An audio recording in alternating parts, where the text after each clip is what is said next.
গতকাল হিরো আলম ও রিয়া মনির মারামারি করার ভিডিও প্রকাশ পায় সোশ্যাল মিডিয়ায়। ভিডিওতে হিরো আলমকে মার খেতে দেখা যায়।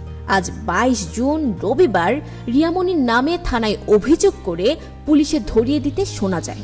কন্টেন্ট ক্রিয়েটর হিরো আলম তার ফেসবুক পোস্টে বেশ কয়েকটি ভিডিও শেয়ার করেছেন, যেখানে দেখা যায় রিয়া মনি ও অভিকে গ্রেফতারের পর গাড়িতে তুলছে পুলিশ।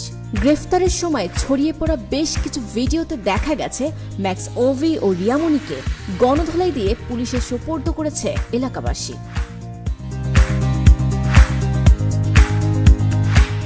এ সময় এলাকাবাসী বেশ হইচই করছিলেন। ভুয়া ভুয়া বলে চেঁচাতে দেখা গেছে সবাইকে।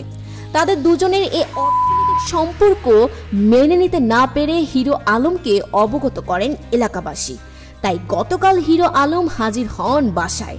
এক পর্যায়ে হিরো আলমকেই মারধর ও হেনস্থা করেন রিয়া মনি, যে ভিডিও আপনারা ইতিমধ্যেই দেখেছেন।